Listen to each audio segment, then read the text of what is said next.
bem-vindos ao The Debate. Hoje a gente parte de uma notícia que, olha, movimentou bastante os bastidores do futebol. O Corinthians voltou a conversar com o Flamengo pelo volante Alan. A informação é quentinha, do dia 7 de fevereiro de 2026. E a discussão aqui é complexa. A gente está falando de um jogador de 28 anos, um contrato de empréstimo e um salário que, segundo as fontes, é de R$950 mil por mês. É muita coisa. Exato, e a nossa conversa hoje vai girar em torno daquela pergunta, né? Pro Corinthians, agora, neste exato momento, trazer o Alan nesses termos é a melhor jogada? É uma solução de verdade para uma necessidade do time? Eu vou defender que sim, que é uma resposta técnica urgente e, mais do que isso, necessária para as ambições do clube. E eu vou por outro lado. Vou argumentar aqui, por mais que o Alan seja um bom jogador, a operação do jeito que está desenhada é um risco financeiro assim gigantesco e um erro de planejamento a longo prazo. Olha, para mim a questão começa e termina dentro das 4 linhas. A contratação do Alan é uma necessidade técnica, é quase um grito de socorro do elenco. O Corinthians perdeu o Maicon no fim de 2025 e ficou um buraco ali no meio-campo. E isso não é invenção, é um pedido claro do técnico Dorival Júnior. Ele mesmo já falou que precisa de mais opções para o setor. E veja bem, não é de agora. Em janeiro, o clube tentou o Alisson do São Paulo e não rolou. Ou seja, a diretoria sabe onde o calo aperta e está tentando resolver. O Alan não é um reforço aleatório, sabe? Ele seria o 5º de um pacote pensado para dar ao Corinthians a chance de brigar lá em cima em 2026. É a peça que falta. Que a necessidade técnica existe, eu não vou negar, claro. A questão para mim não é se precisa de um volante, mas qual volante e principalmente a que custo. E é exatamente aí que o seu argumento, na minha opinião, fica frágil. É um modelo do negócio que me preocupa profundamente. Pagar R$950 mil de salário integralmente para um jogador que não vai ser seu no fim do ano, a gente está falando de um gasto de mais de R$11 milhões numa única temporada por um aluguel. É um empréstimo simples, sem nenhuma opção de compra fixada. Na prática, o Corinthians vai investir uma fortuna para manter em forma ou até valorizar um ativo que pertence a um rival direto que é o Flamengo. E o sinal mais claro de que essa operação é perigosa vem do próprio clube. A notícia diz que o diretor executivo, Marcelo Paz, ainda precisa levar os números para a cúpula aprovar a tal da viabilidade financeira. Se fosse um negócio tão bom, tão planejado, essa aprovação já seria protocolar. Essa hesitação interna, para mim, grita que há uma aposta altíssima e de curtíssimo prazo, e não um passo estratégico. Um clube do tamanho do Corinthians vive sob uma pressão por resultados que é absurda. A torcida não quer saber do balanço financeiro de 2028, ela quer o título em 2026. Ter um jogador como o Alan, de 28 anos, experiente, pronto para chegar, vestir a camisa e jogar, é o tipo de movimento que muda um time de patamar. Você chama de risco, eu chamo de investimento calculado. Calculado como? Me diz, qual é a garantia de retorno? O retorno é em campo. É uma classificação para Libertadores que rende milhões. É uma vitória num clássico que muda o astral de todo mundo. Uma campanha sólida que atrai mais patrocinador.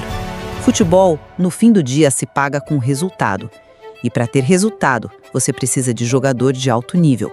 Às vezes, para dar esse salto, é preciso fazer um investimento pontual de impacto.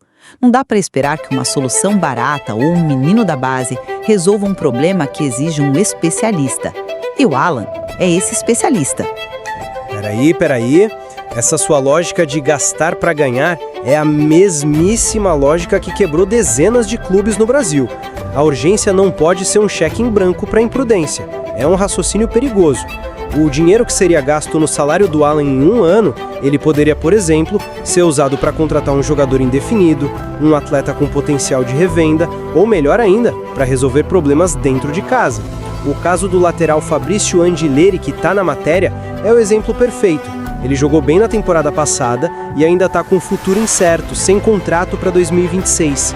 Não seria mais inteligente usar uma parte desses 950 mil mensais para garantir a permanência de um cara que já deu certo, que está adaptado e que é de fato um ativo do clube? São coisas diferentes. Uma coisa é manutenção de elenco, outra é qualificação de elenco. O Angileri é importante sim, mas ele não resolve a carência no meio-campo. Mas a questão é o cobertor curto. O Corinthians já está negociando com outros jogadores, o Zaccaria Alhabiade, o goleiro João Ricardo. O dinheiro não é infinito. Fazer uma aposta de 11 milhões anuais em um jogador emprestado, enquanto tem outras frentes abertas, me parece uma alocação de recursos terrível. É tipo, sei lá, trocar o pneu do carro ignorando que o motor está vazando óleo. O gasto com o salário do Alan é concreto, é garantido. O título que você mencionou é hipotético. É uma despesa gigantesca contra um retorno que pode nunca vir. Aí eu preciso discordar. Você está subestimando o que um jogador como o Alan representa taticamente. O perfil dele é a chave de tudo. Ele não é uma aposta, não é uma promessa. Ele é uma solução imediata. Um jogador com qualidade mais do que comprovada no futebol brasileiro. O Dorival Júnior precisa de um cara com as características dele para o esquema de jogo funcionar. Trazer por empréstimo, nesse caso, é uma cartada genial da diretoria. Em vez de torrar 30, 40 milhões na compra, você tem acesso a esse jogador de elite por 1 ano, pagando só o salário. Resolve-se um problema crítico de forma rápida, cirúrgica. É dar ao treinador a ferramenta que ele pediu para trabalhar. É uma manobra para competir agora já, em vez de ficar pensando em projetos que só vão maturar daqui a 2, 3 anos, quando talvez o Dorival nem esteja mais lá. Eu entendo o raciocínio, mas a palavra genial não se aplica aqui, na minha opinião. A lógica de negócio está completamente invertida. O Corinthians está, na prática, usando o próprio dinheiro para ser uma vitrine de luxo para um ativo do Flamengo.